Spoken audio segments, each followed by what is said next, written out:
Everyone loves to listen to a good book, and there are so many wonderful ones to choose, so we decided to bring you this podcast of Stories Come to Life. Each episode features a story from either classic or modern literature, especially chosen to be interesting and exciting to hear. So sit back, relax, and listen to this story come to life. Welcome to Stories Come to Life. I am your host, Kathryn Lopez Luker. Having found the red wig hidden in the bushes, Frank and Joe are sure the identity of the car thief will soon be discovered. They have a hunch that perhaps that criminal is the same one who perpetrated the Tower Mansion robbery. And if it is, then Slim Robinson will be able to come back to school instead of leaving to help support his family by working as a grocery deliveryman. But even with Mr. Hardy's help, it is harder to find the thief than the boys had anticipated. Here is the next exciting episode of the Hardy Boys in The Tower Treasure. Now sit back, relax, and listen to this story come to life. The Hardy Boys in The Tower Treasure. Chapter 11. Mr. Hardy Investigates. The Hardy Boys looked at one another in growing excitement. "What ought we to do about it?" asked Joe. "I'm going to tell Dad what we've found." "But didn't he say he would be working the case on his own, and that we would be opposition?" This is different. We have a real clue here, but we don't know how to use it. You can bet Dad'll know what to do. He'll act fairly with us. If it leads to anything, he'll see that we get credit for what we've done." "I guess you're right, Frank. This is a little too big for us to handle ourselves. But imagine finding that wig! What luck!" "There's nothing else around, is there? Let's look." Although the Hardy Boys scoured the woods in that vicinity thoroughly, they found nothing more. But the wig, the hat, and the coat gave promise of interesting developments. Frank hunted through all the pockets of the coat, in the faint hope of finding something that would identify the previous wearer. But in this, he was disappointed.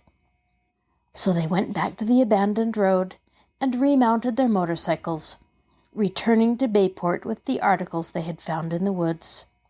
Their disappointment had turned to jubilation, for now they felt that they were definitely on the trail of the mysterious man in the red wig.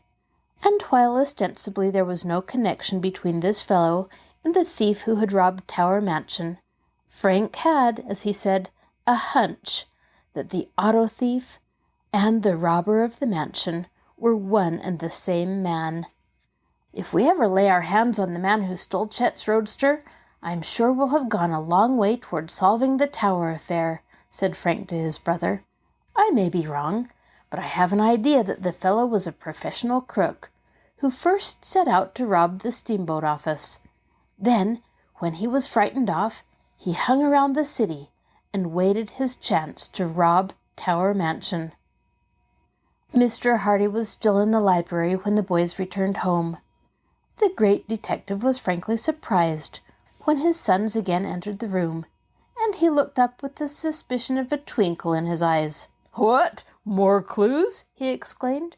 "Surely not so soon." "You bet we have more clues!" exclaimed Frank eagerly. "And real clues this time. We're going to turn them over to you." "But I thought the two of you were working on this case in your own way. Remember, I'm the opposition." "Well, to tell the truth, we don't know just what to do with what we've found," admitted Frank. "And anyway, we know you'll be fair with us, so it doesn't matter. Look!"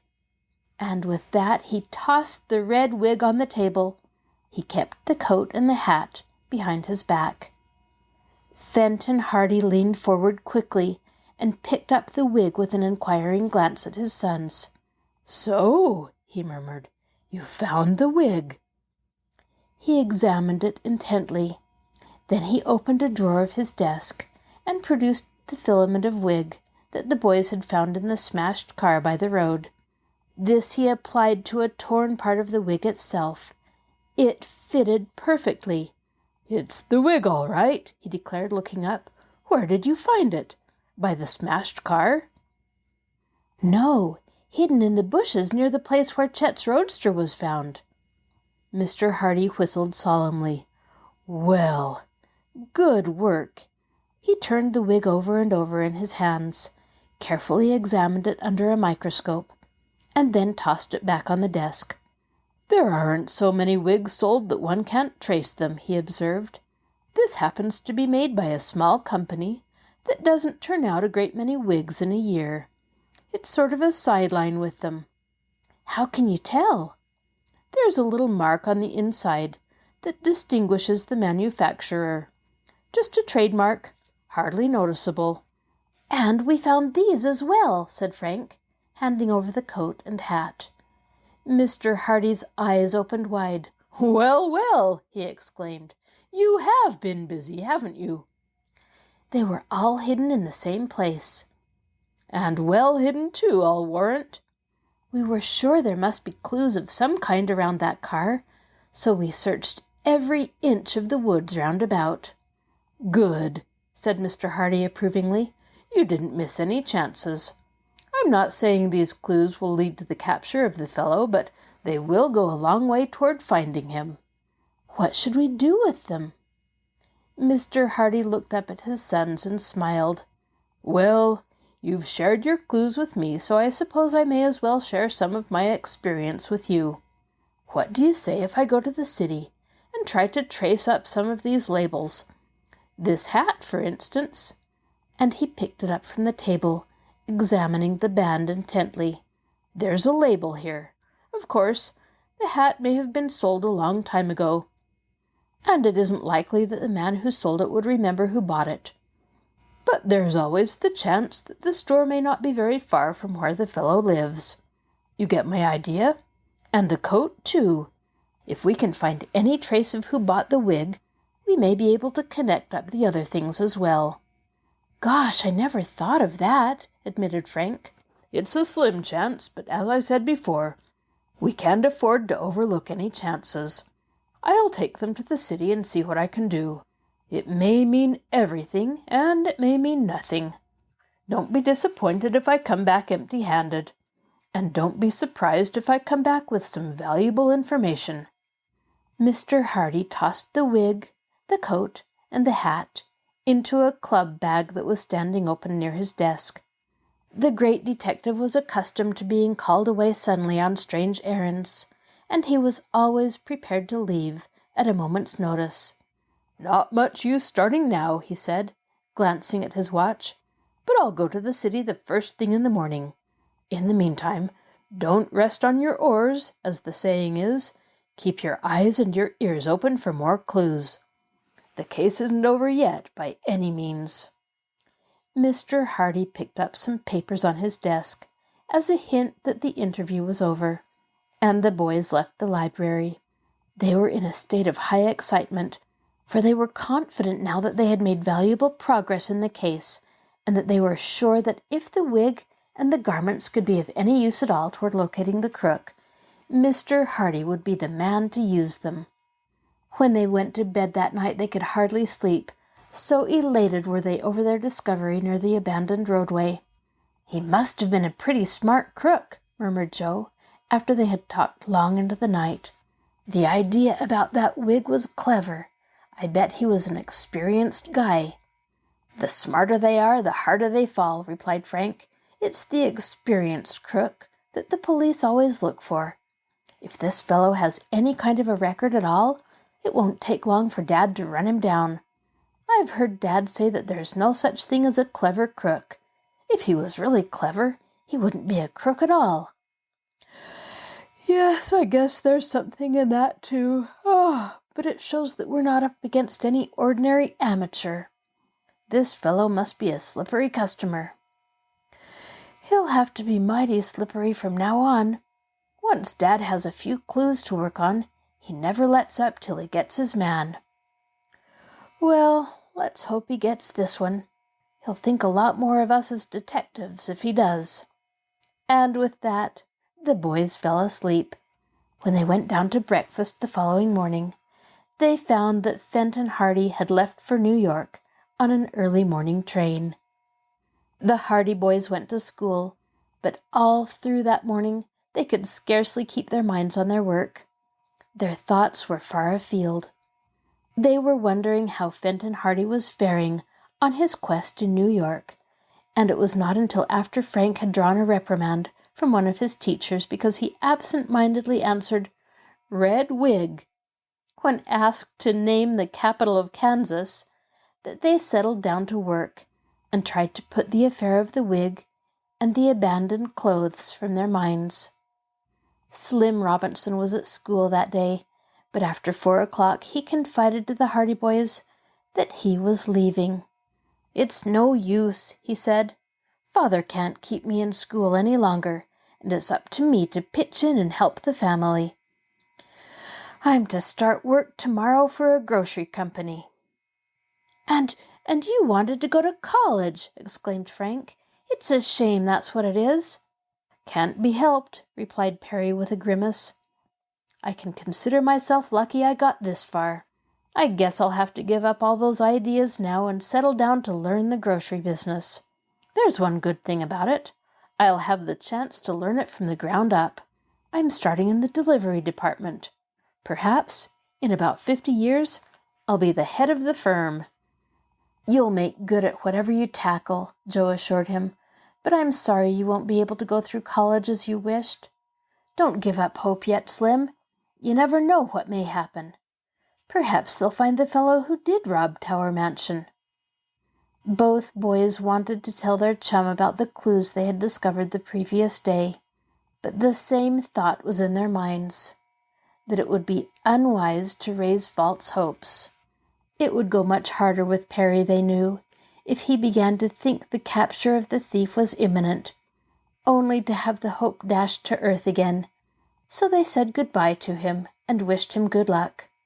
Perry tried hard to be cheerful, but his smile was very faint as he turned away from them and walked off down the street. "Gosh, but I'm sorry for him," said Frank as they went home.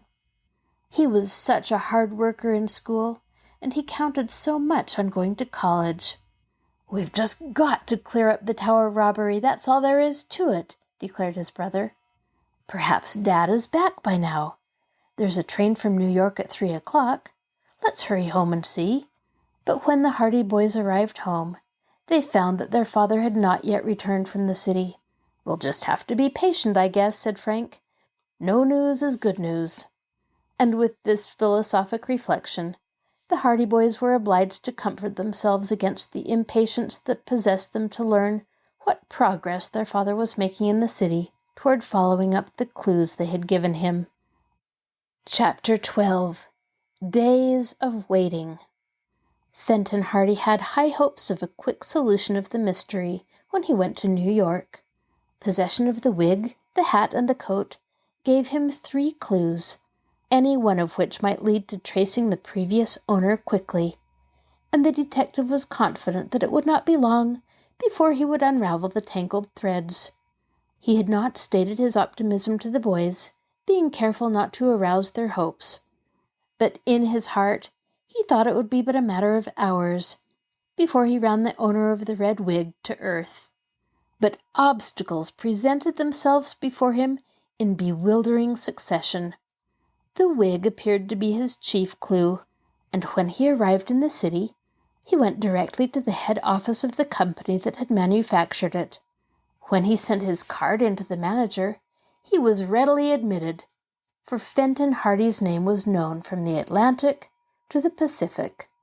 "Some of our customers in trouble, Mr. Hardy?" asked the manager, when the great detective tossed the red wig on his desk. "Not yet, but one of your customers will be in trouble if I can ever trace the purchaser of this wig." The manager picked it up. He inspected it carefully and frowned. "We are not, as you know, a wig-making firm," he said. "That is, the wig department is a very small sideline with us." "The very reason I thought it would be easier to trace this," replied Mr. Hardy. "If you turned out thousands of them every year, it might be more difficult. You sell to an exclusive theatrical trade, I believe." "Exactly.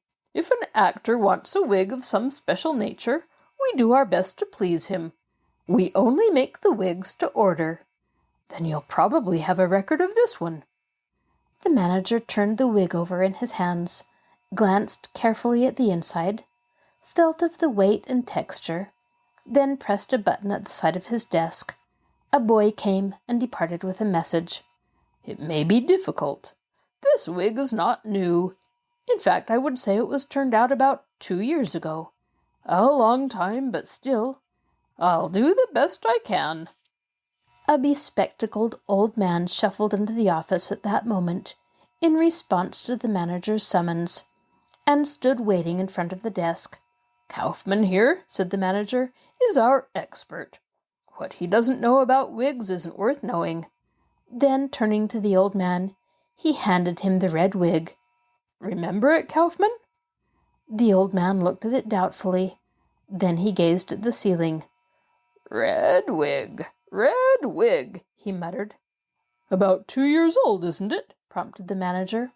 "Not quite. 1.5 years, I'd say. Looks like a comedy character type. Wait till I think there hadn't been so many of our customers playing that kind of a part inside a 1.5 years. Let me see. The old man paced up and down the office, muttering names under his breath.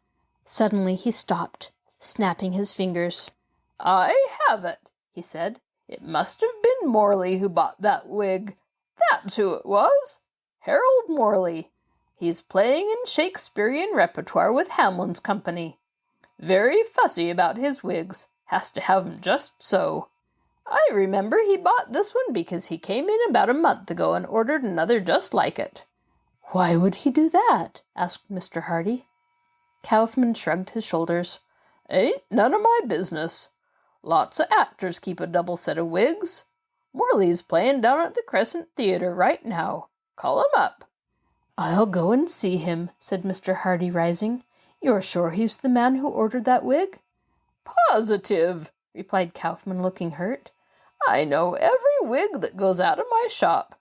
I give him all my personal attention. Morley got the wig, and he got another just like it a month ago. I remember." "Kaufman is right," put in the manager. "Morley has a very good account with us. If Kaufman says he remembers the wig, it must be so."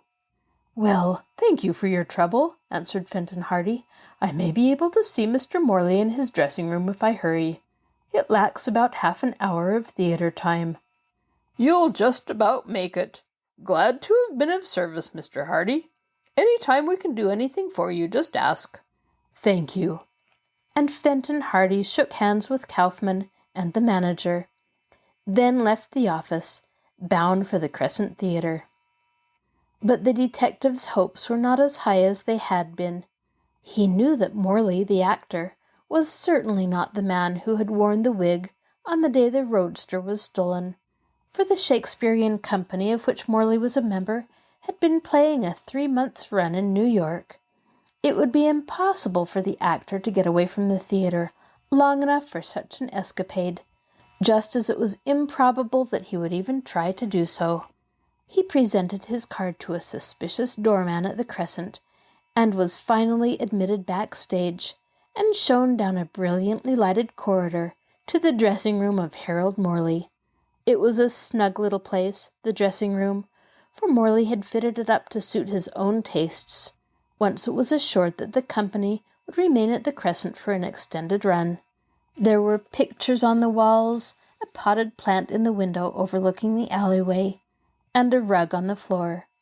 Seated before a mirror with electric lights at either side was a stout little man, almost totally bald.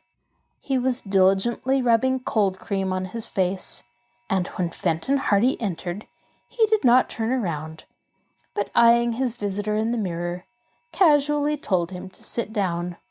"Often heard of you, Mr. Hardy," he said, in a surprisingly deep voice that had a comical effect, in contrast to his diminutive appearance.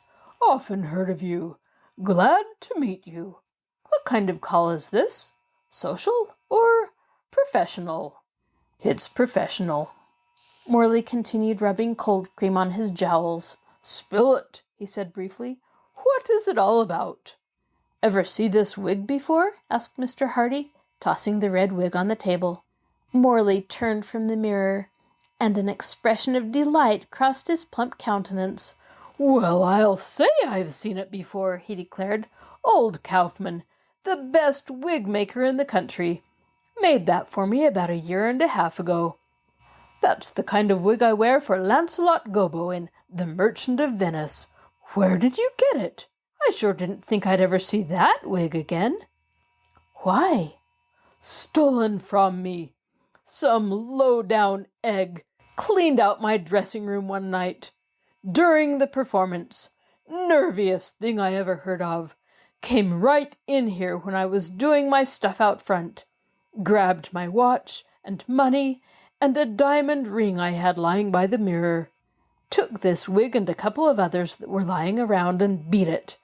Nobody saw him come or go. Must have got in by that window." Morley talked in short, rapid sentences, and there was no mistaking his sincerity. "How many wigs did he take?" "About 6. Funny thing about that, too. They were all red.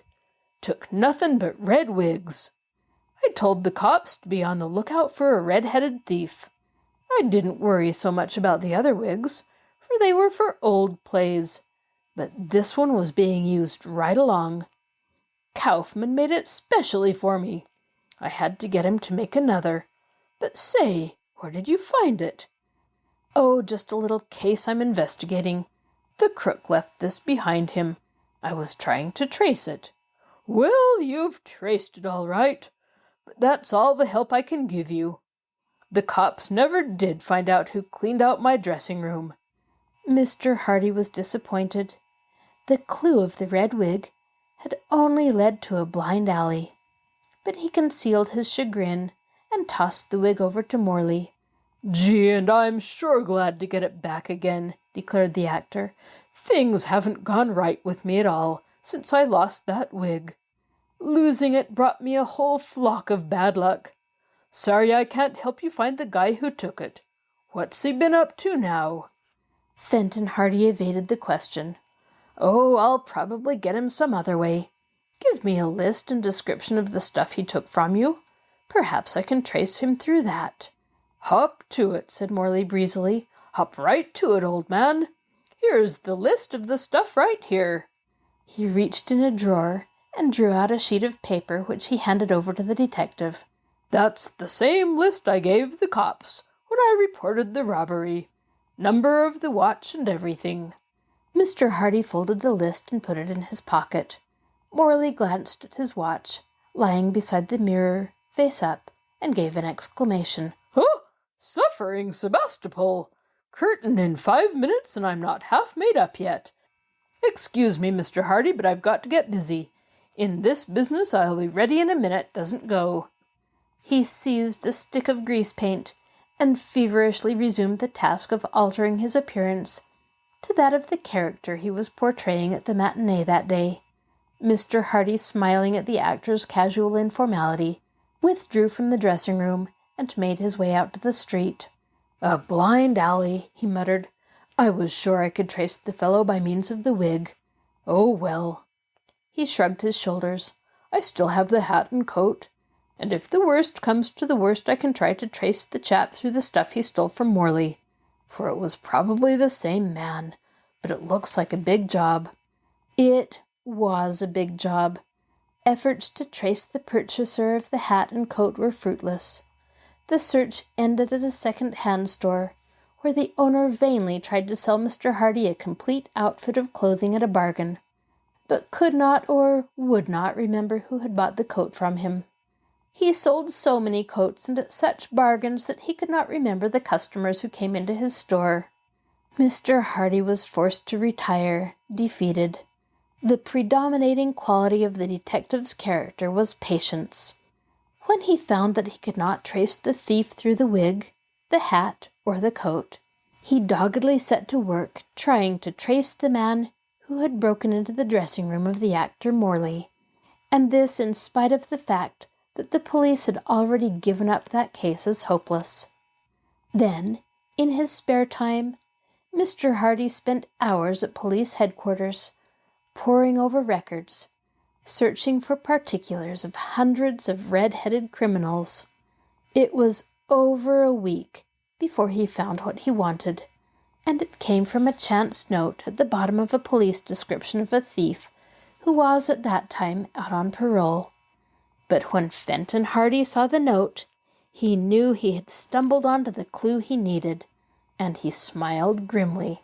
"It won't be long now," he remarked, in the popular phrase of the day, as he went back to his hotel. Chapter 13. In Poor Quarters. In the meantime, the Hardy boys were finding the suspense almost unbearable. They had expected that their father would be away but a day at the most, but when 2 days dragged by, then 3, and finally an entire week without word from Mr. Hardy further than a brief note from New York, stating that he was well, and that the case was not as easy of solution as he had hoped, they became depressed. "If Dad can't get the thief, no one can," declared Joe with conviction, "and I'm beginning to think that even Dad is falling down in this affair." "Better wait till he admits it himself," suggested Frank, "although I don't mind telling you I'm not very hopeful myself." Frank's preoccupied air had not gone unobserved. Callie Shaw had noticed his abstraction more than once, when she had smiled pleasantly at him as they met one another in the hallways or in the classroom at the high school. He had merely nodded moodily. Callie was too sensible to be hurt by this, but she wondered what was worrying Frank. So one afternoon, when they happened to leave school together, she taxed him with it. "What's on your mind, Frank?" she asked gaily. "You've been going around looking like a human thundercloud for the last week." "Who, me? I didn't notice," returned Frank heavily. "Yes, you," she replied, mimicking his lifeless tone. "You used to be full of fun. What's the matter? Can I help?" She glanced up at him eagerly. Frank shook his head. "No, you can't help, Callie. It's about Slim." "Slim Robinson? Oh, yes. Wasn't that too bad?" said Callie with quick sympathy. "He had to leave school. They tell me he's working." "In a grocery store." "And he was so anxious to be a lawyer." "I was talking to him this morning. He pretends he likes the work he's at, but I could tell he wishes he could get back to school again. I'm real sorry for him. And all on account of that confounded tower robbery." "But nobody really believes Mr. Robinson did it." "Of course not. Nobody but Herd Applegate. But until they find out who did take the stuff, Mr. Robinson is out of a job, and nobody will hire him." "Isn't that too bad? I'm going over to see Paula and Tessie and Mrs. Robinson tonight. Where are they living?" Frank gave Callie the address. Her eyes widened. "Why, that's in one of the poorest sections of the city. Frank, I had no idea it was that bad." "It is, and it'll be a lot worse unless Mr. Robinson gets work pretty soon. Slim's earnings aren't nearly enough to keep the family yet." "Isn't there any chance that Mr. Robinson will be cleared?" "That's what's worrying me. Dad is working on the case." "Then why should you worry?" said Callie triumphantly. "Why, that means it'll be all cleared up. Your father can do anything." "I used to think so, but he seems to be stuck this time." "What's the matter?" "He went up to New York almost a week ago with some clues that Joe and I were certain would clear up the affair. And so far we haven't heard from him, only to know that the case was harder than he expected." "But he hasn't given up, has he?" "Well, no." "Then what are you worrying about, silly? If your father had given up the case, there would be something to worry about. If he's still working on it, there's always hope." They walked on in silence for a while. "Let's go out to see the Robinsons," Callie said suddenly. "I've been intending to go, but I you know." "You thought it might embarrass them. Well, it won't. I know Paula and Tessie well, and they're not that kind. They'd appreciate a friendly visit." Frank hesitated. He had the natural shyness of his age, and he felt awkward about visiting the Robinsons in their new home, for he knew they were now in reduced circumstances, and might not wish their former friends to see them in their present plight. But Callie's words reassured him. "All right, I'll go. We can't stay long, though." "We can't. I must be back in time for supper. We'll just drop in on them, so they'll know we haven't forgotten all about them."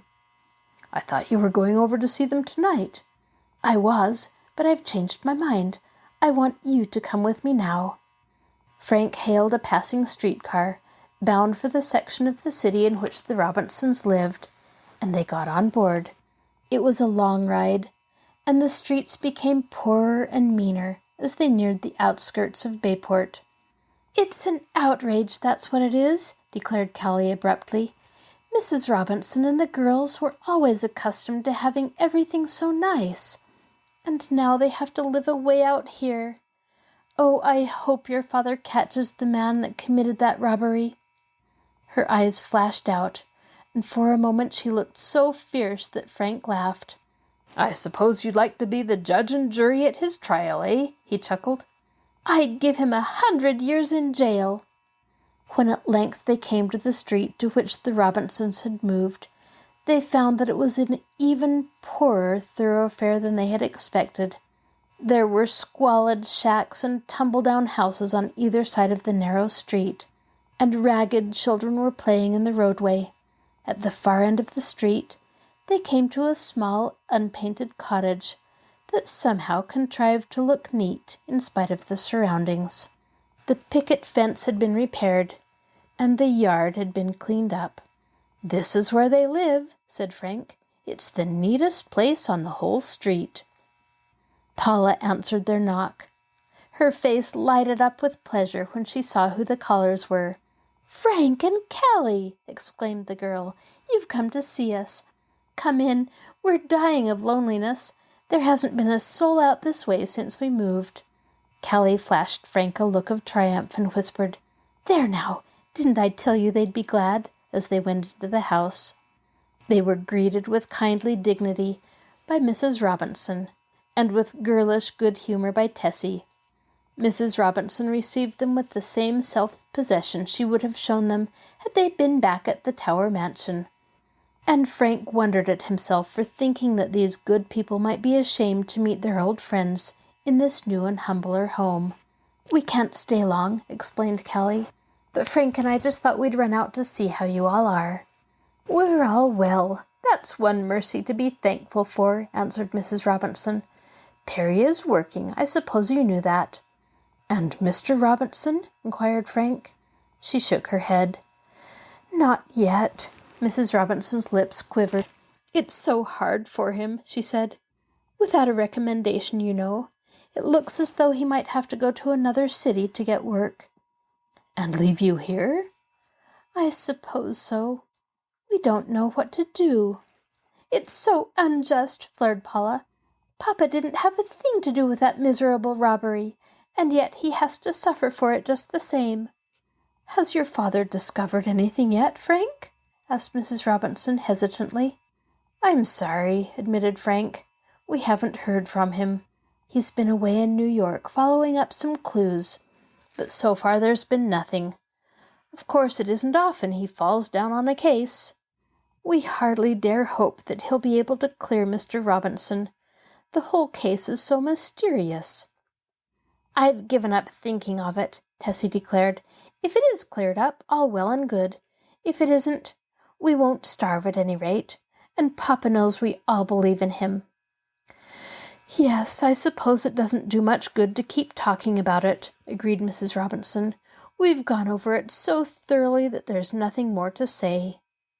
So, by tacit consent, the subject was changed, and for the rest of their stay, Frank and Callie chatted of doings at school. Mrs. Robinson and the girls invited them to remain for supper, but Callie insisted that she must go. When they left, they promised faithfully to pay another visit in the near future. Only once again was the subject that was nearest to their hearts brought up, and that was when Mrs. Robinson drew Frank to one side as he was leaving. "Promise me one thing," she said. "Let me know as soon as your father returns. if he has any news." "I'll do that for you, Mrs. Robinson," agreed the boy.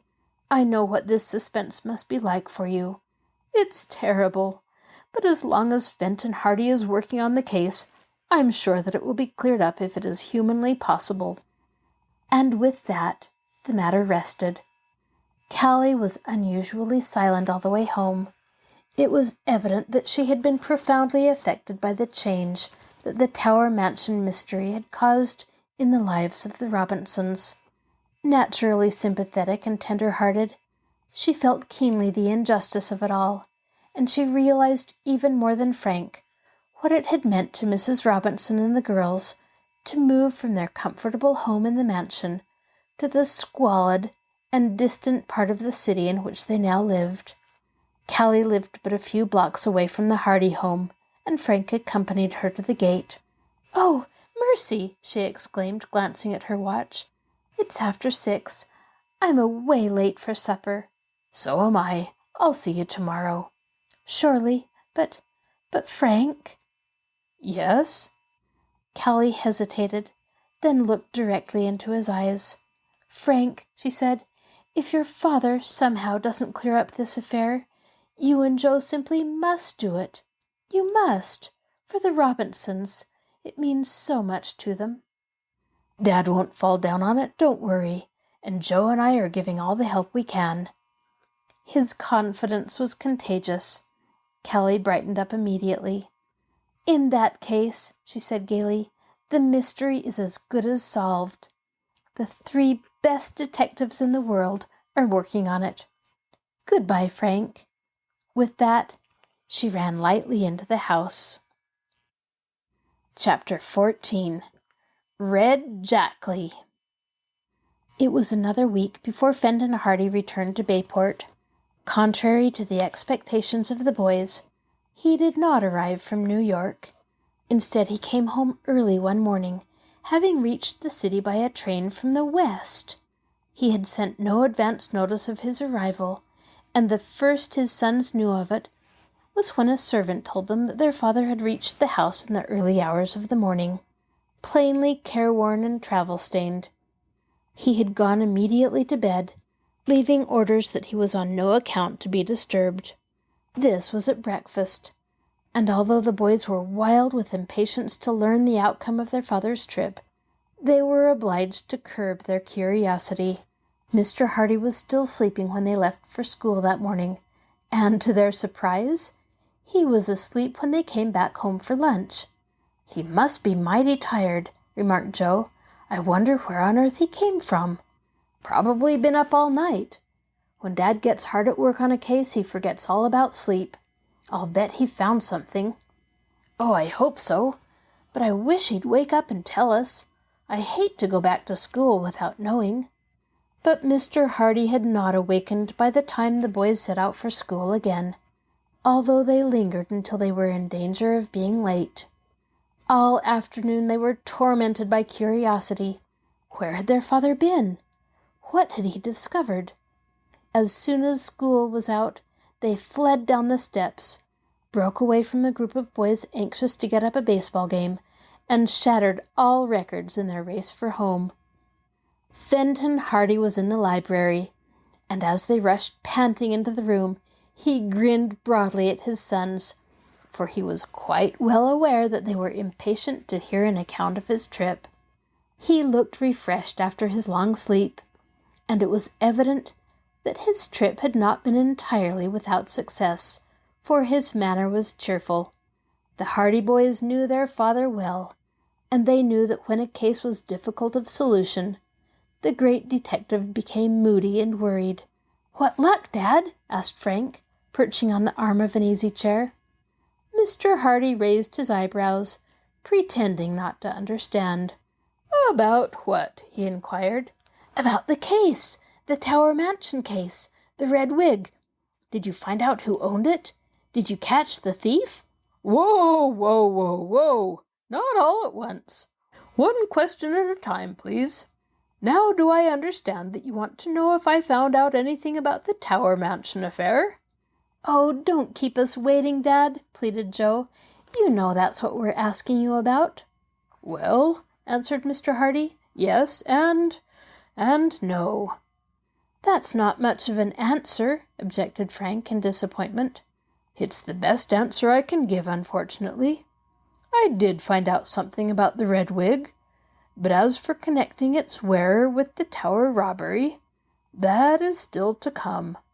You traced the fellow who wore the wig? I did, and he turned out to be a well-known criminal. Well-known to the police, that is. What's his name? Asked Joe. Jackley. John Jackley, commonly known as Red. Because he has red hair? No, because he hasn't red hair. That reverses the usual order of nicknames, I imagine.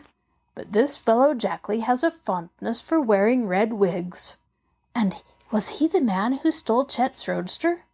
It seems almost certain. I traced the wig, which had been originally stolen from an actor in New York.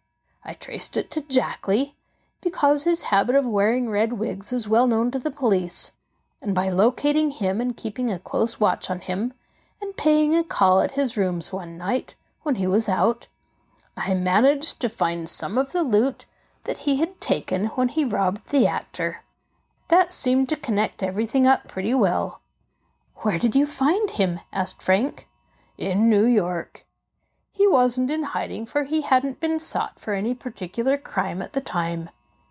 The police seemed to overlook him in their investigation of the dressing room theft. Did you accuse him? No, I wanted to learn more. When I found the articles that had been stolen from the actor, and knew that the wig found by the roadster had been taken at the same time, I knew Red Jackley was the auto thief. But I wanted to get some information on the Tower Mansion affair if possible. So I took a room in the house in which Jackley was living, and kept a close watch on him. Did you learn anything? Mr. Hardy shook his head. Jackley himself spoiled everything. He got mixed up in a jewel robbery, and cleared out of the city. Luckily I heard him packing up, and I trailed him. The police were watching for him, and he couldn't get out by railway. That is, not in the ordinary manner. Instead, he tried to make his escape by jumping a freight. And you still followed? I lost him 2 or 3 times, but luck was with me, and somehow I managed to pick up his trail again. He got out of the city, out into New Jersey, and then his luck failed him. A railway detective recognized him, and then the chase was on. Up to that time I had been content with just keeping behind him. I had hoped to pose as a fellow fugitive, and win his confidence. But when the chase started in real earnest, I had to join with the other officers. And they caught Jackley? Not without a chase. Jackley, by the way, was once a railroad man. Strangely enough, he once worked not many miles from here. He managed to steal a railway gasoline speeder and got away from us. But he didn't last for long, for the speeder jumped the tracks on a curve, and Jackley was badly smashed up. Was he killed? I don't think he'll live. He's in a hospital right now, and the doctors say he hasn't much of a chance. But he's under arrest. Oh, yes. He's being held for the jewel robbery, and also for the robbery from the actor's dressing room. But I don't think he'll live to answer either charge. Didn't you find out anything that would connect him with the Tower robbery? Not a thing. The Hardy boys were disappointed, and their expressions showed it. If Red Jackley died, the secret of the Tower robbery would die with him, for by now Frank and Joe were convinced that the notorious criminal had indeed been the thief for whose misdeeds Mr. Robinson was now suffering. And if the secret died with him, Mr. Robinson would be doomed to spend the rest of his life under a cloud, suspected of being a thief. "Have you seen Jackley yet?" asked Frank. "After the smash-up, but I didn't have a chance to talk to him." "You might have been able to get a confession from him." Fenton Hardy nodded. "I may be able to get one yet. If he is sure he's going to die, he may admit everything. I intend to make an effort to see him in the hospital and ask him about the Tower robbery anyway." "Is he far away?" Mr. Hardy named a small city not far distant from Bayport. I explained my mission to the doctor in charge, and he promised to telephone me as soon as it was possible for Jackley to see anyone. I'm convinced that the fellow had something to do with the Tower affair. It's a certainty that he stole the automobile. The wig proves that. By the same token, it's certain that he was the man who tried to hold up the ticket office. Having failed in that attempt, it seems more than likely that an old-time criminal like Jackley would look around for something else to do before he left Bayport. You say he used to work near here? Asked Joe. He was once employed by the railroad, and he knows all the country well around here. Then he got mixed up in some thefts from freight cars, and after he got out of jail, he became a professional criminal. It was when I was looking over the records that I found out about his fondness for wearing a red wig. That was what eventually proved his undoing. If he had not robbed the actor's dressing room to get the wig that he used when he was in Bayport, I would never have traced him. At that moment, it was announced that Chief Colleague of the Bayport Police Force wished to see Fenton Hardy. The detective winked at the boys and told the servant to show the chief in. Chief Colleague entered the room, mopping his brow with a handkerchief, for it was a hot day and he was a stout man. Behind him came Detective Smuff, fanning himself with a straw hat. "Good afternoon, gentlemen," said Mr. Hardy genially. "Won't you sit down?" Chief Colleague eased himself into an armchair. Detective Smuff leaned against the table. Both glanced inquiringly at the two boys. "Unless your business is very private, I'd just as soon have the boys stay," suggested Mr. Hardy pleasantly. He did not trust Chief Colleague and Detective Smuff, who came to him only in emergencies, and who usually took all the credit for themselves whenever he helped them out of their difficulties. He preferred to have the boys present as witnesses. "How about it, Chief?" asked Smuff heavily. "Can they stay?" "I guess so," grunted Chief Colleague, undoing the collar of his uniform. "Can't do no good, and they can't do no harm." "Well, gentlemen, to what do I owe the honor of this visit?" asked Mr. Hardy. "We been hearin' things about this Tower Mansion case," observed Chief Colleague gravely. "You been working on it, eh?" "Perhaps." "You been out of town for quite a few days. You must have been working on it." "That's what we deduce, anyway," put in Detective Smuff. "Perhaps it's my own business." "Police business is everybody's business," declared Colleague judicially. "What we want to know is, did you find any clues?" Detective Smuff fished out the inevitable pencil and paper. "I'll note 'em down, Chief," he remarked.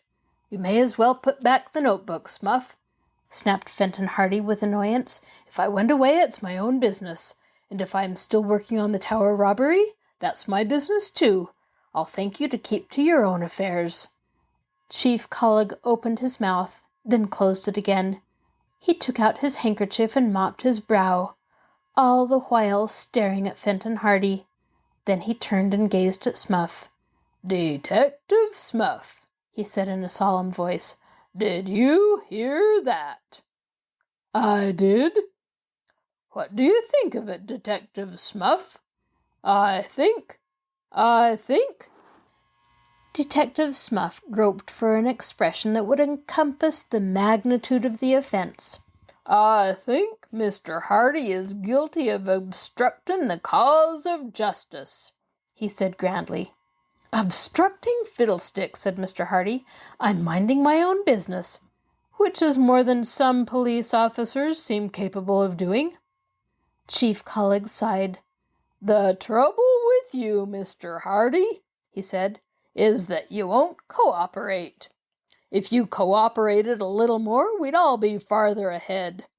There ain't any cooperation at all. Here's me and Smuff doing our best to drive crime out of Bayport, and you won't cooperate." "Perhaps the fact that there is $1,000 reward in the case isn't making you anxious for some cooperation?" suggested Fenton Hardy dryly. It ain't got nothing to do with it, replied Chief Colleague virtuously. We're just anxious to see this affair cleared up, that's all. Now, Mr. Hardy, we hear you were with the officers that chased this here notorious criminal, Red Jackley. Mr. Hardy gave a perceptible start. He had no idea that news of the capture of Jackley had reached Bayport, much less that news of his own participation in the chase had reached the city. What of it? Did Jackley have anything to do with this here tower case? How should I know?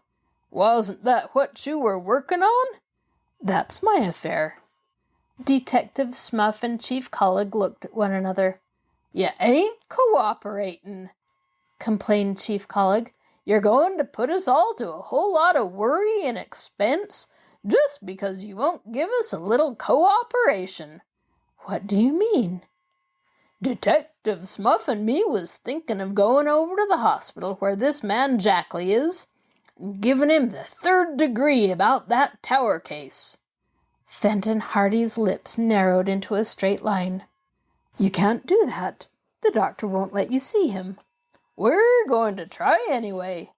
There's a train at 7 o'clock and we aim to have a talk with this feller Jackley tonight. Mr. Hardy shrugged his shoulders. Go ahead, it means nothing to me, but if you take my advice, you'll stay away. You'll just spoil everything. Jackley will talk when the time comes. Oh ho, said Detective Smuff triumphantly. Then there is something to it, hey? I knew there was, said Chief Colleague. Come on, Smuff. We'll make this man Jackley talk yet. We're officers of the law, we are, and I'd like to see any doctor keep us from doing our duty. He mopped his brow again, put on his hat, nodded to Fenton Hardy, and clumped out of the room. Detective Smuff, putting his notebook into his pocket, followed. The door closed behind them. Mr. Hardy sat back with a gesture of despair. They'll spoil everything, he said. They're just so clumsy that Red Jackley will close up like a clam if they try to make him talk. Perhaps, remarked Frank significantly, they'll miss their train. At that moment the telephone rang. Mr. Hardy answered it. Hello? Yes, this is Fenton Hardy. Oh, yes, doctor. Doctor, is he? Well, is that so? He won't live until morning, and I can see him? Fine, thank you, goodbye. He put back the receiver. There, he said wearily, just my luck. Red Jackley is dying, and the doctor says I can see him tonight. But Colleague and Smuff will have first right to talk to him, for they are officials and I'm only a private detective. If Jackley confesses, they'll have the credit for it. They'll just have to miss their train, said Frank. Come on, Joe. Let's see what we can do. Chapter 15. The Chief Gets a Bomb. What's up now? Asked Joe when the Hardy boys had left the house. Chief Colleague and Detective Smuff must miss that train. But how? I don't know how just yet, but they've got to miss it. If they reach the hospital tonight, they'll interview Jackley first. One of two things will happen. They'll either get a confession and take all the credit for clearing up the case, or they'll go about it so clumsily that Jackley will say nothing and spoil everything for Dad. The Hardy boys walked along the street in silence. They realized that the situation was urgent, but although they racked their brains trying to think of some way in which to prevent Chief Colleague and Detective Smuff from catching the train, it seemed hopeless. Let's round up the gang, suggested Joe. Perhaps they can think of something. The gang consisted of the boys who had been with Frank and Joe the day that they held the picnic in the woods. There was, of course, Chet Morton. Besides him were Alan Hooper, otherwise known as Biff, because of his passion for boxing, Jerry Gilroy, Phil Cohen, and Tony Preto, all students at the Bayport High School. They were usually to be found on the school campus after hours, playing ball, and there the Hardy boys soon located them. The game was just breaking up. "Ha! Pikers!" grinned Chet Morton when he saw the Hardy Boys approaching. "You wouldn't play ball when we asked you to, and now you come around when the game's all over." "We had something more important on our minds," replied Frank. "We need your help." "What's the matter?" asked Tony Prito. Tony was the son of a prosperous Italian building contractor, but he had not yet been in America long enough to talk the language without an accent, and his attempts were frequently the cause of much amusement to his companions. He was quick and good-natured, however, and laughed just as much at his own errors as anyone else did. "Chief Collig and Detective Smuff are butting into one of Dad's cases," said Frank. "We can't tell you much more about it than that, but the whole thing is that they mustn't catch the 7 o'clock train." "What do you want us to do?" asked Biff Hooper. "Blow up the bridge?" "We might lock Collig and Smuff in one of their own cells," suggested Phil Cohen. "And get locked in ourselves," added Jerry Gilroy. "Be sensible. Are you serious about this, Frank?" "Absolutely. If those two catch that train, Dad's case will be ruined. And I don't mind telling you it has something to do with Perry Robinson." Chet Morton whistled. "Aha, I see now. The Tower affair. In that case, we'll see to it that the 7 o'clock train leaves here without our worthy chief and his equally worthy, although dumb, detective." He did not like Smuff, for the sleuth had once or twice tried to arrest the boys for bathing in a forbidden section of the bay. "There's only one question left," said Phil solemnly. "And what is that?" "How to keep them from getting on the train." "Get your brains to work, fellows, if you have any," ordered Jerry Gilroy. "Let's figure out a plan." A dozen plans were suggested, each wilder than the one before. Biff Hooper was in favor of kidnapping the chief and his detective, binding them hand and foot, and setting them adrift in the bay in an open boat. Phil Cohen suggested putting the chief's watch an hour ahead. That plan, as Frank observed, would have been a good one but for the little difficulty of laying hands on the watch. Chet Morton thought it would be a good idea to start a fight in front of the police station, just as Collig and Smuff were about to leave for the train. The possibility that they might all land in jail as a result made this suggestion unpopular. "If we were in Italy, we could get the Black Hand to help," said Tony Prito. "The Black Hand?" declared Chet. "That's a good idea." "We got no Black Hand Society in Bayport," objected Tony. "Let's get one up. Send the chief a Black Hand letter warning him not to take that train. And if he ever found out who wrote it, we'd all be up to our necks in trouble," pointed out Joe. "I'd like to put a bomb under his old police station." "Fine idea," applauded Tony. "Where would we get the bomb?" "Leave it to me," announced Chet Morton mysteriously. "I'll get a bomb. I'll guarantee to keep the chief in town." "Not a real bomb?" asked Frank. "Why not?" said Chet. "Listen to me." Chet proceeded to lay forth his plan in a stealthy whisper. It was received with chuckles and murmurs of admiration. His companions clapped him on the back, and when he had finished, the boys hastened down the street toward the Hardy home. In the rear of the house were a garage and an old barn. In the barn was a gymnasium that the Hardy boys had fitted out for themselves, and here was the usual collection of old toys, footballs, broken baseball bats, and such paraphernalia, to be found wherever boys stored their cherished possessions. Frank groped about the rubbish in one corner until at last he rose with an exclamation of triumph, holding aloft a shining object. "It's here," he said. "Let's get busy. There's no time to lose." An old box was quickly produced, and in it the shining object was placed. The box was then carefully wrapped up, and in a few minutes the boys left the barn, Tony carrying the package under one arm. Not far from the Bayport police station was a fruit stand, over which presided an Italian by the name of Rocco. He was a simple, genial soul, who believed almost everything he heard, and he was of a very excitable nature. Toward Rocco's fruit stand the boys made their way. Rocco was sorting over his oranges when they approached. Tony, with the box under his arm, hung in the background. while Chet stepped boldly forward. "How much are your oranges, Rocco?" he asked. Rocco, with much explanatory waving of arms, recited the prices of the various grades of oranges. "Too much. There's a fellow at another fruit stand on the next street, sells 'em a nickel a dozen cheaper." "He cannot do that," shrieked Rocco. "My price is so low." Then, angered by this reflection on the prices of his wares, he burst into a lengthy explanation of the struggles confronting a poor Italian trying to get along in a new country. He grabbed Chet by the coat collar, dragged him to a corner of the fruit stall, bade him inspect the fruit, gabbled off prices, and generally worked himself into a state of high indignation. In the meantime, Tony Prito made good use of his time to shove the mysterious package under the front of the stall.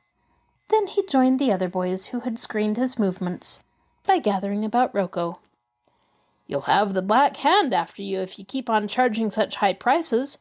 That's all I can say," declared Chet as the boys moved away.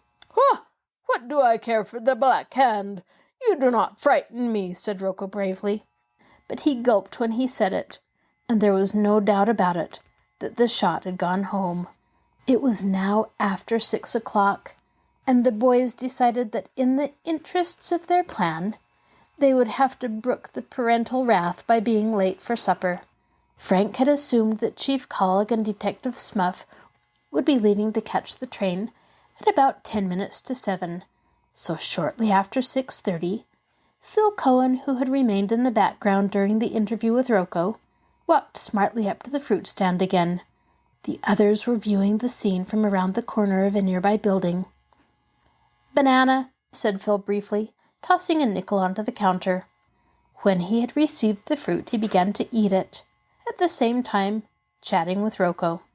"What do you think?" snickered the Italian. "Some boys come here a while back and say that the Black Hand thinks I charge too much for the fruit." "Well, you do charge too much, Rocco. Everybody says so." "I sell the fruit at a good price." Phil turned aside, and at the same time accidentally knocked an apple to the ground. He bent to pick it up. Rocco eyed him narrowly in case he tried to slip it into his pocket. But Phil did not get up at once. Instead, he said, "What's this?" "What did you find?" "What is this, Rocco?" Phil rose from the front of the stand with the package in his hands. "I found this under the counter." Rocco stared, his mouth open in dismay. For, sounding clearly from the inside of the package, came a steady tick-tock, tick-tock. "A bomb!" he shrieked. "Put him down!" Thereupon he scrambled wildly over the array of fruit at the back of the stand, knocked over a tray of oranges, and went sprawling over the opposite counter, roaring, "Police! Police!" at the top of his lungs. Phil, with a fine imitation of fright, put the package on top of the counter and fled. Rocco, in his white apron, was dancing about in the middle of the street, yelling, "Bombs! Police! The Black Hand!" Then, suddenly fearing that the supposed bomb might explode at any moment, he whirled rapidly about and raced down the street away from the stand, in the general direction of the police station. He reached the doorway just as Chief Collig and Detective Smuff were leaving for the train. Panting with fear and excitement, Rocco implored them to save him from the Black Handers, who had put a bomb under his fruit stand. "The bomb! She go tick-tock, tick-tock!" he wailed. "She blowed the stand into little pieces." "A bomb?" exclaimed Chief Collig. "Surely not in Bayport." "I always thought there was Black Handers around here," said Smuff. "She blew up the fruit stand! Come quick!" Chief Collig and Detective Smuff followed Rocco to the corner. Then they peeped around until they could see the deserted fruit stand with the package on the counter. "You say it goes tick-tock? Just like the clock." "Must be a bomb, all right," said Smuff. "They run by clockwork." "Might go off any minute," observed the chief. "I hate to go near it, Smuff. You go and pour a pail of water over it." "Me?" "Yes, you. You're not afraid, are you?" "No, I'm not afraid, muttered Smuff, mopping his brow, but I gotta think of my wife and family. Coward, said the chief. I'd do it myself, only it wouldn't be right, seeing as I'm your superior officer. Bad for discipline. The worthy officer stared at the package on the fruit stand counter, while Rocco danced with impatience. Neither Collig nor Smuff dared approach closer, but they realized something must be done. Where's Riley? Asked the chief at last. Out on his beat around the corner. Go get him. Smuff departed hastily, glad of the chance to get away from the vicinity of the bomb. He was some time in locating Con Riley, and when at last that minion of the law was escorted back to the chief, 7 o'clock had come and gone, and so had the train.